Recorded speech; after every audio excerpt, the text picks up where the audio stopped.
इसहाक डार साहब का जो एक हालिया बयान है उससे पाकिस्तान और भारत में एक डिबेट शुरू हो गई है कि क्या पाकिस्तान वाकई भारत के साथ तिजारत को बहाल कर देगा। कहा यह गया है इसहाक डार साहब की तरफ से कि जी क्योंकि आप लोग ड्यूटीज बहुत ज्यादा ले रहे थे। जी हाँ, ट्रेड के टाइम पे जो है वो सब भी ड्यूटी पे की जाती है, तो वो ड्यूटी क्योंकि बहुत ज्यादा ली जा रही थी इसलिए हमने ट्रेड बंद कर दी। इशाक डर का ये कहना है कि भारत और पाकिस्तान के बीच में जो ट्रेड रुकी वो इसलिए रुकी क्योंकि भारत ने 200% टैरिफ लगाना शुरू कर दिया था। और सवालात ये हैं कि क्या इस पर पार्लियामेंट में भी डिबेट होगी या नहीं होगी। हमारे जो भारतीय पैनलिस्ट हैं, जब वो कभी हमारे साथ शो में आते हैं या हम कभी उनके शो में जाते हैं या टीवी चैनल्स पे जाते हैं, तो वो यही कहते हैं कि जी ट्रेड हमने तो नहीं, ट्रेड तो पाकिस्तान ने बंद की थी। हाँ जी, बंद की थी पाकिस्तान ने। अब आपको हमारे ऊपर इतना ही भरोसा है तो खोलने को भी तो हम ही कह रहे हैं ना, तो मान जाइए। मतलब आपके ईरान के साथ ताल्लुकात खराब, आपके अफगानिस्तान के साथ ताल्लुकात खराब, आपके इंडिया के साथ भी ताल्लुकात खराब। हालांकि हम तो चाहते हैं कि अखंड भारत बने, एक बड़ा सा भारत बने, पाकिस्तान को, बांग्लादेश को इंडिया में जम किया जाए दोबारा से, क्योंकि इंडिया हमारा बड़ा भाई है। उसको जो लोग कहते हैं कि पाकिस्तान में दो धड़े हैं, एक भारत के साथ शांति चाहता है, एक भारत के साथ जंग चाहता है, वो लोग बेवकूफ हैं। पाकिस्तान में एक ही धड़ा है और वो एक धड़ा चाहता है कि पाकिस्तान के साथ भारत की जंग हो। ईरानियन फोर्सेस जो है उन्होंने कल रात तेहरान में मौजूद भारतीय जो एम्बेसी है उसको उन्होंने सर्च किया, वहां पे उन्होंने एक रेड किया है। इसहाक डार साहब ने कोट किया कि सिंगापुर से लेने या दुबई के थ्रू वही चीज़ें इंडिया की हम लें या वो हमारी चीज़ें खरीदें वाया इन कंट्रीज़ के, तो फ्रेट कास्ट बहुत ज़्यादा हो जाती है, उससे बिजनेस में नुकसान पहुंचता है सबको। सबसे पहले रिजॉल्व करते हैं कश्मीर इशू। कश्मीर उनका है, वहां पर उनकी फौज तैनात है, वहां पर उनकी इदारे है। कश्मीर में पेट्रोल 80 रुपए करना चाहता, क्या कहेंगे? क्यों करे वो लोग?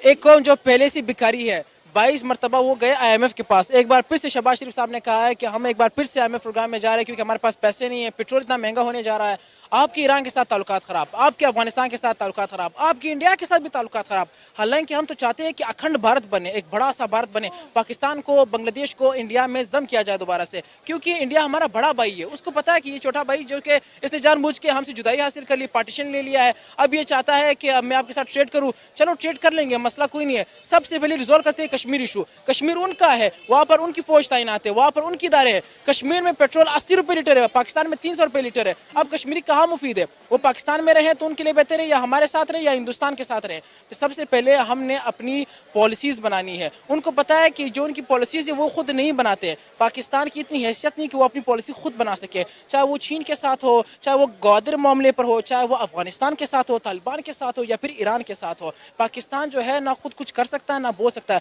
वो किसी और के बिहाफ पे, किसी और का स्टांस लेकर बात करता है। तो लाजिम बात है कि अगर इंडिया की जगह कोई भी मुल्क होगा वो लाजमन ये कहेगा कि हम किससे बात करें? आर्मी चीफ से बात करें? कौन है आपका मुल्क का बादशाह? कौन है? वज़ीर आज़म से बात करें? चीफ जस्टिस ऑफ पाकिस्तान से बात करें? कौन है आपका मुल्क का वज़ीर आज़म? कौन है? हैसियत किसकी है? पहले ये पता होना चाहिए कि किस इदारे के पास कौन सी इख्तियारात है और कौन सा इदारा मुल्क को चला रहा है। ट्रेड बंद की गई थी और कहा यह गया था कि जी 370 दोबारा लगाओ, नहीं तो हम ट्रेड नहीं करेंगे। तो भारत ने कहा अच्छा ठीक है, चलो निकलो फूटो।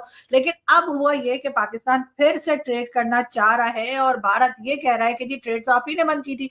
तो कहा गया कि जी 370 की वजह से बंद की गई थी, तो 370 तो अभी भी वापस नहीं आया है।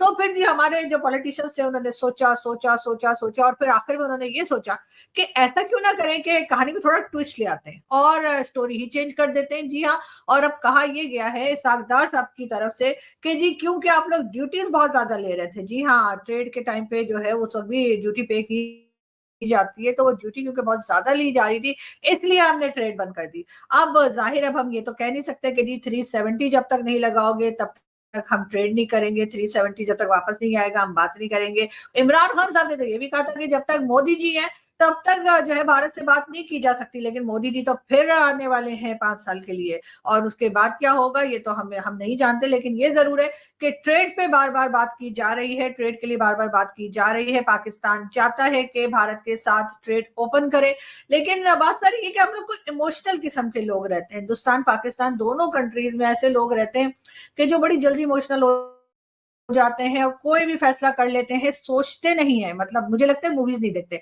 अगर मूवीज देखते तो यकीनन बच्चन साहब की मूवी का डायलॉग उनको याद होता के नजदीकी फायदे से पहले दूर का नुकसान देखना चाहिए। जी हाँ, बिल्कुल पाकिस्तान ने नजदीकी फायदा जो था या समझा गया कि कोई फायदा है कि अगर हम 370 का बहाना करके और हम कहेंगे कि जी हमने ट्रेड नहीं करनी तो उससे हमें कोई फायदा होगा, लेकिन हुआ ये कि हमें दूर का नुकसान दिखाई नहीं दिया। और इस वक्त पाकिस्तान की जो हालत है, पाकिस्तान ट्रेड करना चाह रहे भारत के साथ ताकि हमें वहां से चीजें सस्ती मिल सके, जल्दी मिल सके। वही सामान जो भारत का है वो हम पूरी दुनिया का चक्कर लगा के ले तो अभी भी रहे हैं, लेकिन बात सारी ये है कि अगर हम डायरेक्ट भारत से ले लेंगे तो हमारा ही फायदा है। लेकिन ये बातें हमारे पॉलिटिशियंस नहीं सोचा करते, और ये वही पॉलिटिशियंस है जिनके घर में पानी भी जो वो पीते हैं वो भी पाकिस्तान का नहीं होता, किसी ना किसी दूसरी कंट्री का जो है वो पानी की बोतल जो यहाँ पे मिलती है बड़ी महंगी महंगी मिलती है। मैंने सुना है विराट कोहली भी पीता है कोई इस तरह का पानी, लेकिन खैर अब विराट कोहली के साथ हम मैच नहीं कर सकते ना अपने आप को। लेकिन ये जरूर है कि जी वो लोग जो है वो ये नहीं सोचते ट्रेड बंद करते वक्त, भारत के साथ झगड़ा करते वक्त या लड़ाई करते वक्त या कुछ भी स्टेटमेंट देते हुए कि पाकिस्तान जो है उसको नुकसान होगा। अगर ये सोच लिया जाता तो शायद बेहतर होता। यहाँ पे बार बार कहा जाता है कि जी जंगें होती हैं, जी 4 जंगें हमने लड़ी हैं, जी 4 जंगें हमने लड़ी हैं, लेकिन मैंने कहीं सुना लोगों ने कहा कि जंगें जो होती हैं वो यूरोपियन कंट्रीज लड़ती हैं, वो लंबी लंबी जंगें आपको 3-3 साल चल रही हैं। अभी यूक्रेन और रशिया को देख लीजिए, खत्म ही नहीं हो रहा सिलसिला। इसी तरीके से आप देख लीजिए इजराइल को देख लीजिए, फलस्तीन को देख लीजिए, या कोई दूसरी कंट्रीज जो जंगें लड़ती हैं और वो सालों साल चला करती हैं। यहाँ तक कि अमेरिका ने जो जंग अफगानिस्तान के साथ लड़ी वो भी तकरीबन 20 साल चली। और हमारी हिंदुस्तान की जंगें कैसी होती हैं, 15 दिन की, 20 दिन की, इसी तरीके से चलती है। इससे ज्यादा तो कोई जंग चले, पता नहीं हमारे पास गोले बारूद खत्म हो जाते हैं या पता नहीं हम लोग थक जाते हैं, क्या बात होती है। लेकिन इसको जंगे नहीं, इसको झड़पे कहते हैं। लेकिन मैं ये जरूर कह रही हूँ कि जी ये जो छोटी छोटी झड़पें हिंदुस्तान और पाकिस्तान में 4 बार हुई हैं। जी हाँ, कारगिल की वॉर भी बहुत छोटे टाइम के लिए, बहुत एक खास पीरियड के लिए थी। उसके अलावा जितनी भी जंगें हमने की, चाहे वो 71 की वॉर को देख लीजिए, मेरे ख्याल में 15 दिन में कि 13 दिन में खत्म हो गई थी। मतलब 15-13 दिन की कौन सी जंगे होती है, मुझे तो समझ नहीं आती। मतलब उस वक्त तक तो लोग जरा मूड में आए होते हैं कि यार अब जंग शुरू हुई है, और उस वक्त जंग खत्म हो जाती है हिंदुस्तान पाकिस्तान की। जैसे ही लोग मूड में आते हैं कि यार अब मजा आएगा, अब तो जंग हो गई है, तो उस वक्त पता लगता है जी जंग तो खत्म भी हो गई है और सब अपने अपने घर को चले गए। तो इसलिए पाकिस्तान और हिंदुस्तान को सोचना चाहिए कोई भी फैसला लेते हुए कि जो अब ये कह दिया जाता है ना, जब हम ट्रेड नहीं करेंगे जी तब तक 370 नहीं आएगा, या इसी किस्म के कोई स्टेटमेंट जैसे मोदी जी वगैरह के उनके पार्लियामेंट के लोग कह देते हैं ना, घुस के मारेंगे